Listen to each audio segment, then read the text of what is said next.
pressures from the producer. You're free of thinking of first week box office collections and all these curses. And of course, the most visible change is in the decline in the number of cinema houses. And that is something which really saddens me because these were beautiful, for me, temples of learning. I was hooked onto the magic of movies since a very early age. Um, I don't know what it was, I can't explain it. It's equal to my fascination for cricket. These were the only two things I was interested in, and theatre. Uh, I realized I could not be a cricketer, so I chose to be an actor. I took the easier option. But the magic of going to the theatre, and most of them, and there's very few of those surviving any longer. The Liberty in Bombay is one. There was the Regal Cinema in Delhi, which I wonder if it still exists, I don't know. But there were so many of these beautiful architectural wonders, which have all either in a state of disrepair or have been torn down and replaced by shopping malls. In fact, I fear the day when cinema going becomes a solitary experience rather than a communal one. And right, and there's CG, which has come, which I detest. I think the best CG is that where you don't know it's CG, and we just don't seem to be able to do that. If we have a special effect, we've got to announce that it's a special effect. But CGs have brought cinema closer and closer to fantasy.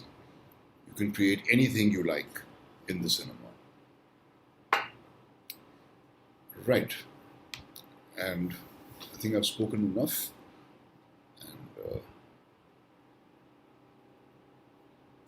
Thank you, sir. Let's now move on to the much awaited Q&A session. Sir, my question to you would be about your incredible journey in the world of theater and cinema. Like, what were some watershed moments in your life? Did you always have the freedom to decide what you wanted to do, or were there moments where you felt constrained as an actor? where I felt Constrained as constrained. an actor. Well, as a child, I didn't have the courage to confess to anybody that I wanted to be an actor. Anybody who confesses that invariably gets laughed at, even today. Luckily, the stigma attached to the acting profession no longer exists, so people have begun to consider it as a career choice. But in my time, when I was a kid, it was unthinkable. My dad was in the government service. He was an orthodox person. He wanted me to be a doctor. I have two elder brothers, one of whom trained at the IIT, the other trained at the NDA, and they went into their respective professions as an engineer and as an army man. I knew that I wanted to act by the time I was 14 years old. I was certain about it. There were several reasons, and I don't want to go into any pop psychology here, but the fact is it was the only thing I was really good at. And this is something I believed, even though I never got an opportunity to act in this first school I was in Nainital, St. Joseph's College. Then I took the initiative on my own and started making plays with my friends, two or three of them, and gained the confidence. And then I changed schools to Ajmer, where I actually began to do theatre without my dad's knowledge. He'd have burst a gasket if he'd known. I was spending so much time in the theatre. I told him I was doing extra classes. But that is where my passion for theatre developed, and it's given me a lot. It's not just the applause and so on, but the confidence to be able to be happy in my own skin. Because I remember the very first time I went on stage, I felt like I'd come home. I felt this is where I belonged. And I've never had a moment of doubt since then.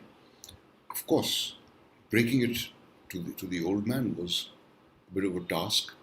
Luckily, I had two brothers who were very understanding, and they helped me with this.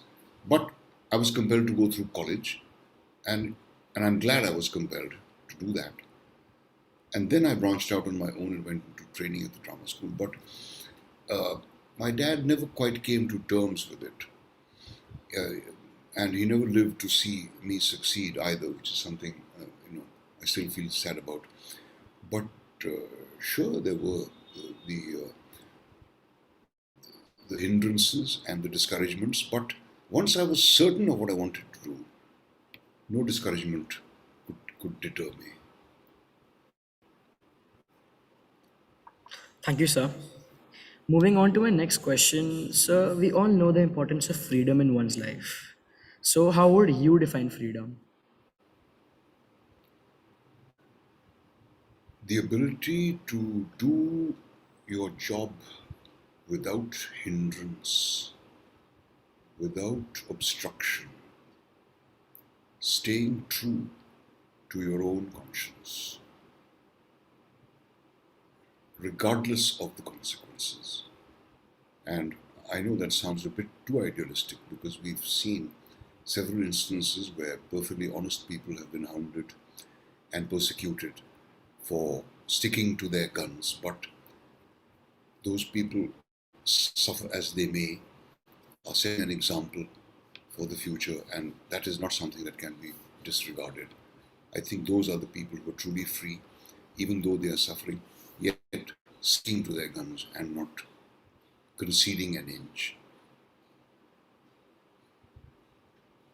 Thank you, sir. Now, I would like to invite Vijay to ask a few questions. Thank you, Amar. Greetings of the day, sir. Sir, Same to has the you. meaning depiction of nationalism in cinema changed over a period of time? And in what ways has it changed or remained the same? You know, when I was watching Hindi movies in school, anytime there was a shot, and often Hindi movies use stock shots, which means shots borrowed from either other movies or from documentaries and so on. If there was a reference to the freedom struggle, they'd show a shot of the Prime Minister hoisting the Indian flag. And every time a shot of the flag appeared, the entire audience would burst into applause.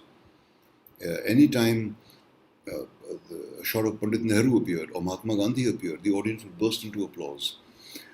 They would also burst into applause at the heroine's dance numbers and the vamp's song numbers and so on. But this was a spontaneous thing. It wasn't generated, and it wasn't, they weren't goaded to do this. It was something absolutely spontaneous because we were still, and I'm talking of the 50s, we were still in the flush of independence, even up to the early 60s. It had barely been, 20 years. And there was a tremendous feeling of patriotism. That feeling of patriotism, I feel, gradually, when somewhat jingoistic kind of films began to be made, which not only talked of a pride of being Indian, but which would denigrate everything that wasn't us. That is where the harmful influence began, I feel. And there is a difference, I feel, between patriotism and jingoism. Patriotism is when you do what, as I said, what your duty tells you to do. Patriotism is obeying the traffic light when it turns red. If only we'd begin with that, in our country. People often ask me, what do you think should change? And I said, well, to begin with, that's what we should start doing. If we can do that, I think a lot of our other lives will fall into place. But over the years, the successive governments have realized the power of cinema. There was a time, in fact, during the Congress regime, when a film which was a satire on a young leader who has fascistic tendencies was made to disappear, and it was burnt by the powers that be. It was not allowed to be shown. There were instances of people being banned from All India Radio because they refused to sing in praise of the government. There were instances of people being arrested and hounded and so on. But mercifully, that period got over. But during that time, a certain disease did set in, which was to make films which would be pleasing to the government, and then the government encouraged that kind of attitude. There was also a time when you could actually not show a corrupt policeman, you could not show a corrupt politician, and I think those times are here again.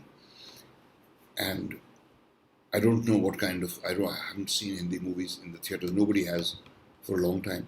But it'd be interesting to see how the audience reacts when a patriotic or rather a jingoistic statement is made, and there are several such movies being made at the moment. Thank you, sir. Now, moving on to my next question. To what extent do you think we are independent? Well, I think we have to learn to exist within the parameters that are defined. Um, I, if, and I think to give you a tangible example of what I mean, I think the farmers are existing within parameters that are defined for them. It is their right to ask what they're asking for. Similarly, it is the right of all of us, and nobody is preventing you. It's if you have to pay the price for being independent, and I think I defined it earlier what freedom means to me, then you should be willing to pay that price as well. I think we're not as badly off as several other countries. I think we are still pretty much able to say what we want to say and do what we want to do. Uh, and we can only hope and pray that this state of affairs lasts.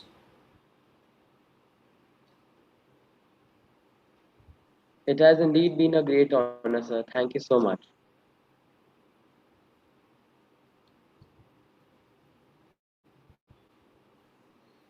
Greetings, sir. My question to you is, in your opinion, what is the future of democracy in India?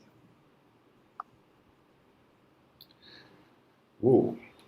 Well, I'm not a political analyst, but I am an optimist. I do feel that good sense has got to prevail sooner or later, though what is happening in several parts of the country makes one dread the opposite alternative. I really do feel that good sense will prevail, and there will be a return to what we understood as normalcy, because several things that are happening in the country now are certainly not what uh, what comprised India that I was taught to love, and the India that I was told was mine, and which I treasure, and which I regard as my country. I think that the future, we cannot afford to lose hope. That's quite simply my philosophy. If we do that, then we are just contributing to the atmosphere of defeat, and we can't afford to do that.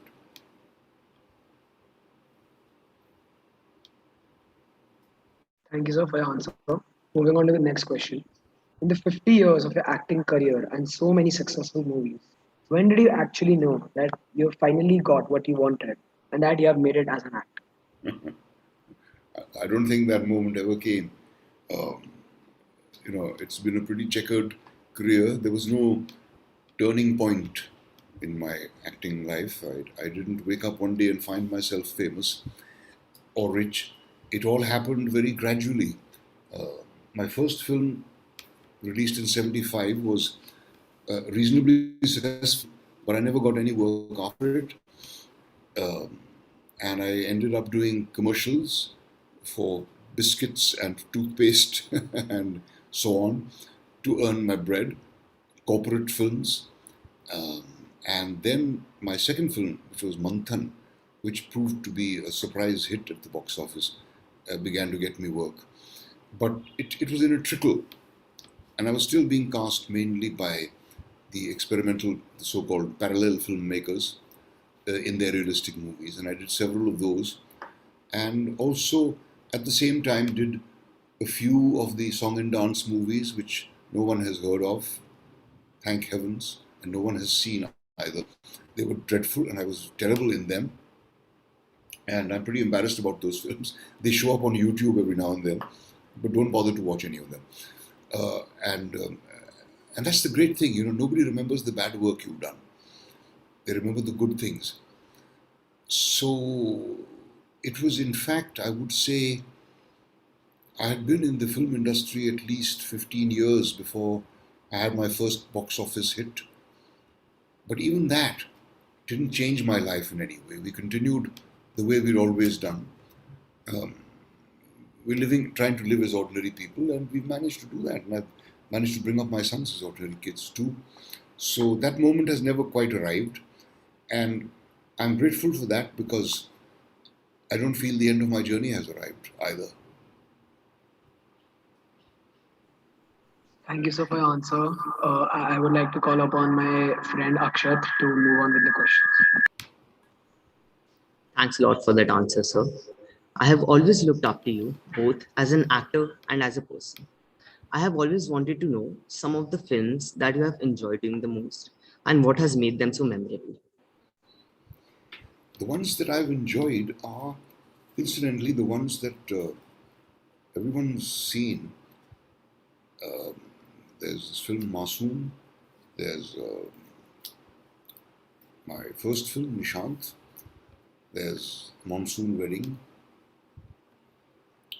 and several others. In fact, the Sparsh, the ones that I've enjoyed are the ones that in which my performance has succeeded, and I've enjoyed them and been good in them because they were well written parts. That's the essential thing. If a part is not well written, if a scene is not convincingly constructed by the writer, there's nothing an actor can do to set it right. And that's the reason why the same actor can be very good in one work and absolutely dreadful in another. It all depends on the guidance he's given. It all depends on how he's presented. And mainly, it depends on the quality of the writing. And I think in a film like Masoom, quality of the writing was superlative. The the director really understood what he was doing. He knew what he wanted. In a series like Mirza Ghalib, the writing was absolutely exquisite, and that is why these films work. It all starts there with the written word. In the beginning was the word. Okay. I can surely imagine the joy of filming all these masterpieces, sir. I would also like to know some of the movies which you would consider a must watch for the adolescent of the country. I would. I won't stick to Indian movies because I think you should be exposed to. And these days, you can get hold of any movie that you like. I used to read about, when I was a kid, I used to read about Japanese movies and Swedish movies and Polish movies and Czechoslovakian movies and German movies and French movies. And I used to really wish that someday I could get to see these, and it took many years before any of these movies are available. Now today you can, at the press of a button, you can watch anything that you like. But you certainly should watch Eisenstein's film. You should watch a film called Battleship Potemkin, which because Eisenstein was the one who began the idea of a montage of images. It's not just detached images, but images to put in such an order that they tell a story. You should definitely watch his other film, Ivan the Terrible, which is a pretty long one. It's in two parts. You should watch Vittorio De Sica's The Bicycle Thief, which is one of the great masterpieces. You should definitely watch Citizen Kane. You should watch Pyasa. You should watch Mughal-e-Azam. And you should watch Vijay Anand's movies. If you're into Hindi movies at all, I think Vijay Anand was probably the greatest filmmaker in Hindi that we've ever had. I really think his movies are absolutely fantastic. I consider Guide to be one of the greatest Hindi movies ever made. I'll really make sure of watching these movies, sir. Thanks a lot for your answer. Good evening, sir. I am Kritin, and I would like to ask you, according to you, what should be the main objective of a film? There are all kinds of films. In our country, since, as I said, the 70s, it's become a lottery making a film. a film is made in order to multiply investments as much as possible. And that is why the last priority has always been given to quality, to technique, to sensitivity, to fairness, to honesty. And our audience has been so starved all these years of entertainment of any kind. Cinema has been the only entertainment in the lives of 90% of our population. Even after the advent of television, cinema is the only family outing that a lower middle class family can make. Now, of course, that's become impossible with the multiplexes. In fact, you end up paying more for the popcorn than you have for the movie. In those days, movie tickets were very cheap. I remember buying a movie ticket for 40 paisa or 50 paisa when I was a school kid.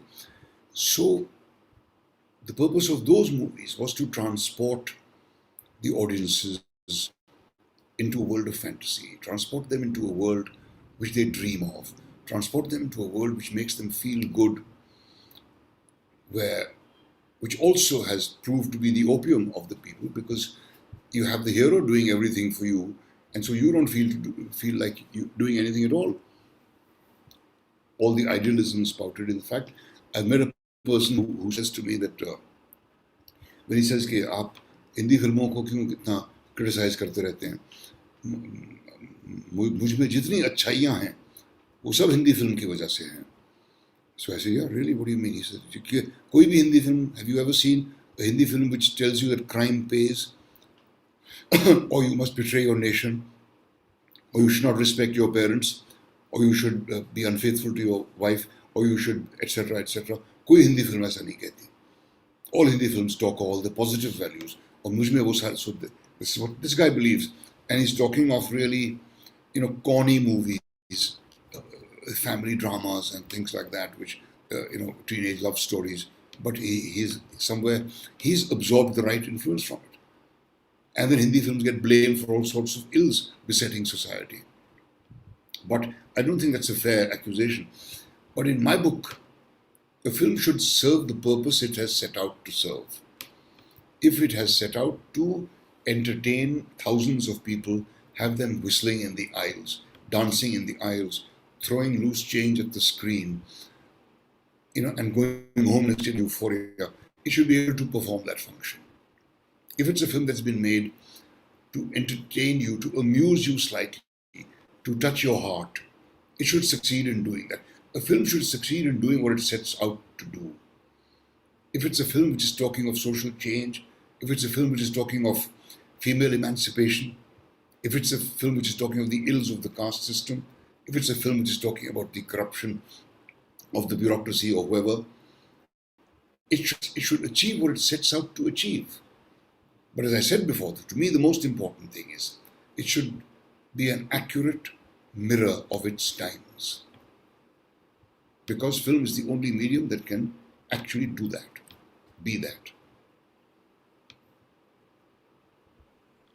Thank you very much, sir. And I see there are a lot of hand raised for questions to you. But due to the sort of time, I'll invite Mr. Abhinav. Abhinav, can you ask a question? Yeah, please. Sure, sir. Thank you very much. I hope you guys can hear me. Am I audible, sir? Are we through? Am I audible, sir? Yes, you are. Yes, you are. Yeah, thank you so much. Naseer, sir, it's a sheer pleasure for me to be here on the same platform with you, and I've grown up thoroughly enjoying your work. I think you've got one of the best bodies of work amongst all Indian actors. And all the films that you've mentioned, I've watched. Some of the ones that you've missed would include Par and Barzania and Maqbool and whatnot. I'm a huge fan of yours. And joining in the same breath, I've also watched you. I hope I'm audible, sir. Yes. Yeah. So my question to you is, I've heard a lot of times that you hail Mr. Shammi Kapoor and Mr. Dara Singh as your favorite actors. Would you like to tell us a few of the other actors who have really influenced you? Sorry, say that again. So yeah, my question to you is: I've heard a lot of times that you hail Mr. Shami Kapoor and Mr. Dara Singh as some of the actors who have influenced you a lot. But if if you could mention a few actors who have actually changed the way you approach acting, that would be great. That's my first question. And I have another question, if you don't mind. I've also been fortunate enough to watch you play Einstein in Kala Mandir, Calcutta, back in 2018 or 19. And I have heard you talk a lot about Shakespeare, Ibsen, and Shaw. So my question for you is: who do you think is more relatable and more relevant for today's drama, Shakespeare or Shaw? I think Shaw, certainly, because Shakespeare didn't really have a worldview. Shaw never wrote a play about thwarted love or things like that. Shaw used these popular forms in order to make deeper statements, and he was more of a commentator. It's lucky also that he was a very gifted playwright and he had a fantastic sense of mischief, and he was very funny. His turns of phrase were quite amazing. So certainly, I mean, if one were asked for relevance, well, the Shakespeare play that I think has tremendous relevance at all times is the Julius Caesar, which is a play I've also attempted to stage. Um, but that certainly has relevance. But again, I have a problem with that play because it seems like the first half and the second half written by two different people. Uh, the second half of that play, is kind of very puzzling. But yeah, I think, and otherwise, I mean, if you try telling the story of a Shakespeare play to anybody, he'll say, what is this story supposed to be? You Hamlet was remade as the Lion King. It was the same story. And what is the Merchant of Venice about? And in fact, during the lockdown, I resolved to read all of Shakespeare that I hadn't read, and managed to read a lot of the plays, and I didn't like a lot of. I can say that about Shaw. However verbose Shaw may be, but he's always making a point.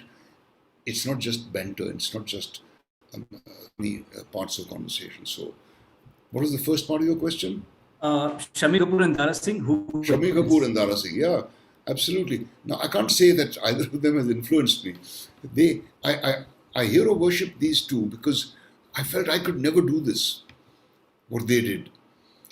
It took me years.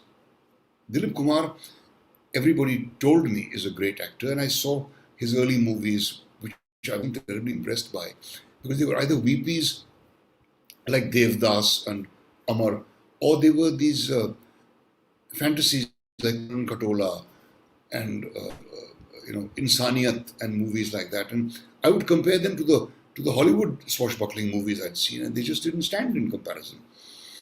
And it took me, I had to grow up to be able to appreciate his acting. Barraj Sani, of course, much later. These are the two who I would really say who stood apart for me. But Dara Singh and Shami Kapoor, I love their movies, and I'm not joking when I say I saw their movies always. I didn't always see a Dilip Kumar movie, but I definitely see a Dara Singh movie, and I definitely see a Shami Kapoor movie, because no one did songs the way Shami Kapoor did them, and Dara Singh was the first muscle man, right? And I was 13 years old and going to the gymnasium myself and dreaming of someday being like Dara Singh, but I knew I could not. And I think, see, that is where you admire a certain actor, where you feel, okay, I couldn't do that. When you see an actor perform something and you feel, hey, I couldn't do that. That's the kind of guy you really admire. And that's what I felt about both these gentlemen. Thank you so much, sir. One last question. I remember watching an India Today interview of you and Mr. Irfan, and now that we've lost him, I would really want to hear a bit from you. How good do you think he really was? Like, we've all thoroughly enjoyed his work, and we would have loved seeing both of you together. So, just a few words about Irfan. Yeah, I wish he had lived, but it's futile wishing that. That's what life had in store for us all. He was one of a kind. He was. I don't think an actor like him has appeared before on the Indian screen. He was one of the most magnetic personalities I've ever seen on screen. And even when he was a newcomer, because he had a long struggle before he was successful. He did several bit parts in television series and forgotten movies. I met him for the first time when he was acting with my wife in a television film called Jasire by Ibsen. Little Eolf is the original title of the play. And I was very struck by his assurance. This lanky guy who seemed to be all eyes had a great deal of assurance on the screen, and it was quite unusual. And then the first time he got a substantial part was in a film called The Warrior by Asif Kapadia, and I was quite amazed by him. I think actors like Irfan, actors like Nawazuddin, I think Gajaraj Rao, Pankaj Tripathi, Rajkumar Rao, Gulshan Devaya. These people are truly remarkable. I admire them greatly. I envy them also because they're getting really good parts being written for them. They're getting to work in very interesting movies as well. And but I feel that just as Balraj Sahni and Dilip Kumar influenced actors like Om and myself, I think somewhere Om and myself have influenced this younger generation. But I think these kids are really good. They're much better than we ever were at that age. Thank you so much, sir. It's been a pleasure. Thank you, Abhinav. Thank you, sir. So I can see there are a lot of curious students are here. So on behalf of all of them, I will ask you the last question. So, sir, what is your message to the students or the youths of the country? Could you please give us your message for our students? I was a bad student in school. As I said, the only things that interested me were the theatre, the cinema, and cricket, and English literature. I think it's important to figure out what is the activity you have a facility for. I don't believe that anybody is born with talent. I don't think talent is a God-given thing. Talent is something you develop with a lot of work. But there's always something you have a facility for. Somebody would have a facility for doing somersaults. Somebody would have a facility for running. Somebody would have a facility for singing. Quite naturally, somebody would have a facility for swimming. Somebody would have a facility for cycling, for painting, for making shapes out of mud, whatever. Each person definitely has one. Discover that, I think, and I was lucky that I stumbled upon it. But I did suspect that this was where I should be headed, and that is where I headed. So, and I don't know how you can do this, but examine yourself, I suppose, and discover what is it you have a facility for, and work on that. I realized I had a facility for speech. I had a facility for the spoken word, and luckily the spoken word plays a major part in my work, and that has helped me gain whatever I've learned, and that's about all I can say. And for the youth of the country, well, I envy you people because you're headed into perhaps the most exciting time in history. Who knows where we'll be in 50 years' time? So recognize your responsibility towards making the world a better place. Thank you, sir. With that, we conclude the Q&A session. On behalf of the entire audience, I would like to express my gratitude to Mr. Shah and his patience and thought. Thank you for your enlightening response. I'm certain that everyone here will agree that you have broadened our perspectives about cinema, freedom, and movie making in general. I would like to thank our headmaster, Dr. Japreet Singh, Deputy Headmaster, Mr. Kamal Ahuja, Director of Activities, MMR Sir, our Master in Charge, MGI Ma'am and DKY Sir, and PMV Sir for making this event possible. Incidentally, our headmaster is also from Mr. Shah's alma mater, St. Anselm's, and from one fellow St. Anselmite to another. He would like to extend his welcome and gratitude. I would now request our headmaster to give his vote of thanks and end the session. Thank you so much, the Doon School Film Society. Thank you, all you participants who are here on the screen and elsewhere listening to this on the Facebook Live. I think it's made my job a little more difficult today. Not because Naseer is in front of me, it's because I'm talking to my senior. So you DOSCOs, you understand when you talk to your senior how correct you have to be. Well, I first of all really need to apologize to all you young minds. You had all your hands up and you had all the questions in the world to ask to Mr. Shah. But unfortunately, the time limit, and of course, we could not ask all the questions. I'm sure if you mail it to us, we'll ask Mr. Naseeruddin to answer them. And of course, earlier days, I don't know, it's all gone away now. We would ask for an autograph. Now, of course, autograph ke zamane chale gaye. So we can ask Mr. Shah to, of course, answer your questions. And that would be a great, memory to all of you. Well, of course, you just know that we both are the alumni of the same school. I remember in 2004, Naseer, brother, you would remember this or not, you visited school at the centenary celebration. And I was the wicket-keeper cricketer when you admired my cricketing skills. And we played a match at Mayo College, if you remember.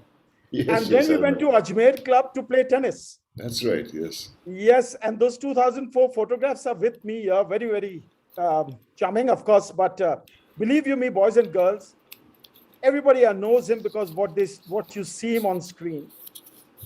Anselmites have made one of the most humble and one of the most wonderful people in the world.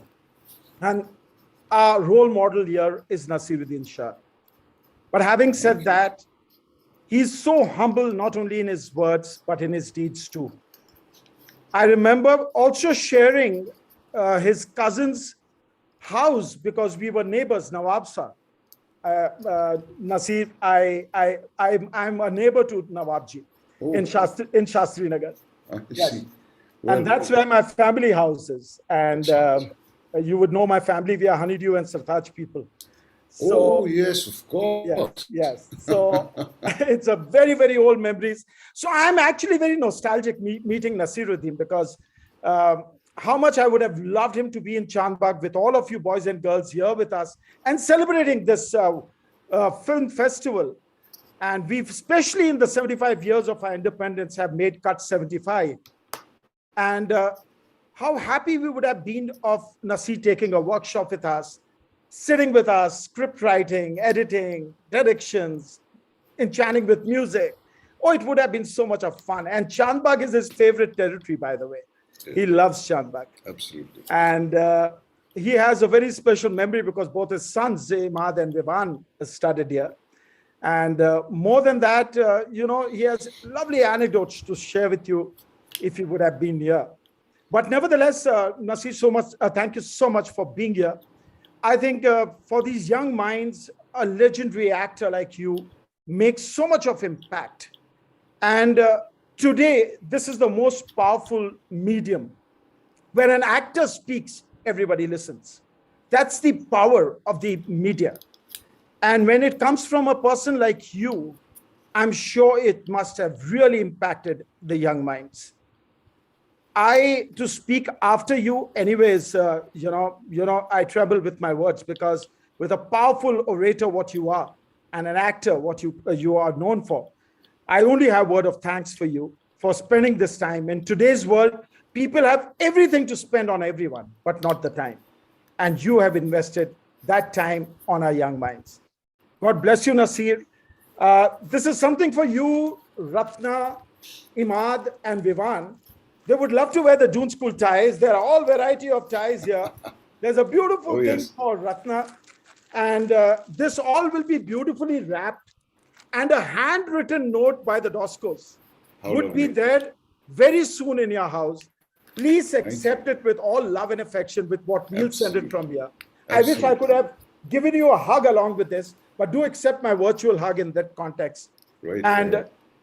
all we can say is we are very, very happy to have you here with us. You Thank have you. made us more charmed by you because the way you have addressed, the way you've answered your questions, and your little anecdotal, history of the Indian cinema has taken us totally clamored.